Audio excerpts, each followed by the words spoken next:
Afternoon, cactus people. Now, Scotty was asking for an update on the Small Opuntia bed, so here it is. We'll have a little look around. There's not a lot happened since last year, but doesn't hurt to have a look, does it? Now, down here, the things in pots are various cacti, either awaiting transplanting into the beds or awaiting for them to get a bit better before transplanting into the bed. A couple of them here still need a bit of attention, aren't doing too well. The Myonopsis darwinii there, I've got one in a plastic pot and one in a clay pot, but the one in the plastic pot isn't looking any better than the clay pot at the moment. Both looking a little bit worse for wear, so I might have both of those out and do something different with them before going into the beds. So, looking at this end, we've got a Subulata monstrose there. Got Opuntia reflexispina. Now, do forgive me if I've forgotten who sent these to me, because there's lots of different ones and I do get a bit confused. And I'm sure you all know who sent which bits. Some bits I've picked up at various meetings and that, so it does get a bit confusing after a while. We've got a couple of Verschaffeltii here, which I've got a big one in the bed which is doing well, so hopefully these will pick up soon and I can get them in. This one here, I'm not sure what it is. I think I got it in one of my meetings. It's not looking too well in the main plant, but underneath the two top growths there's a little bit of roots. Sorry, I've moved the camera away. A little bit of roots popping out of one of those, so I might try having one of those off and rooting it separately and seeing what it is. I'm just curious as to what I've got there. So yeah, anyway, various other things down there. Won't bore you to death with all of them. And then over in the back, behind the big Subulata, which really doesn't belong here, but I haven't got anywhere else to put it. We've got some of the more dangerous ones. We've got a Cylindropuntia tunicata in there, which they've got sheathed spines, and again on this side we've got a Rosea, which is another one that grabs hold of you and won't let go if the spines get into you. So keep those at the back. And what we've got over here, some Tephrocactus. I'm quite fond of Tephrocactus, you might have noticed. The Spericas there, I've got 3 of those from different sources. The one at the back is looking pretty good indeed. I think that's one of Suzanne and Tony Mace's ones I picked up last year or the year before. And a bit further at the back there, I think the one right there, let's stand up a little bit, I think this is a Whipplei. Again, it's one I got that was unmarked. That's doing pretty well.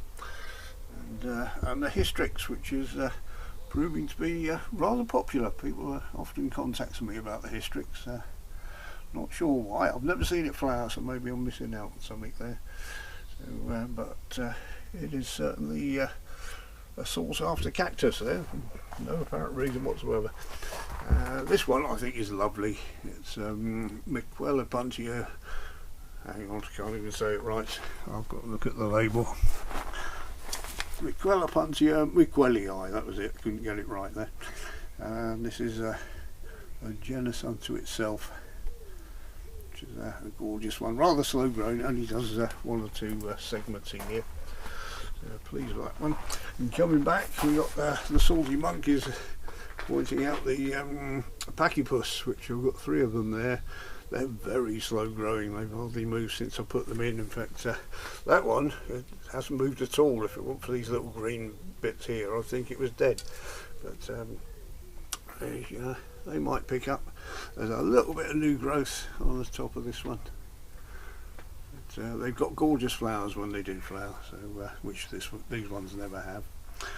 A couple of Coronapuntias, Grahami at the front here, and a Cylindropuntia spinosi, or try and say it right.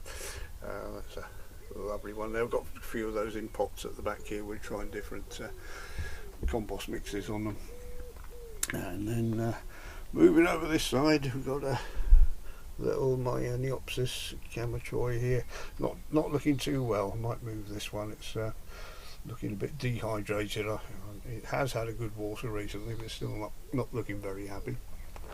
And if you remember the video the other day, the Vestiza was leaning over and taunting a few of the cacti at the back there. He's actually made contact with one of the Tephra cactus today. He's touching, exchanging thoughts or something there. I'm not quite sure what, but he's been there most of the day, so only they know what they're saying to each other, so we'll leave them to it. And tomorrow morning he'll probably be in a completely different place.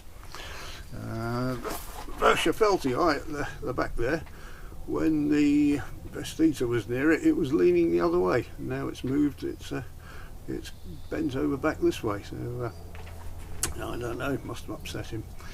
And the Opuntia flacosa there, I did have that in a pot in which I'd buried in the bed during the summer, and then I moved it out somewhere cooler in the winter, so it knew it had had a winter, but it wasn't doing too well in the pot, the clay pot under the ground, so it's now actually in the bed and it's picked up a little bit. I don't know whether it was affecting the drainage too much, maybe, but that should be forming a big clump, and it's been there a few years and it hasn't yet, so we'll see how it does out of the pot.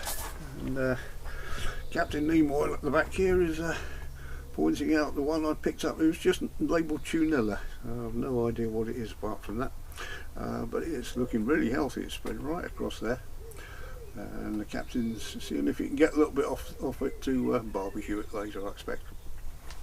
And behind that we've got a Arampoa subcompressor. That's what it says on the label anyway. You can just make that out behind the captain.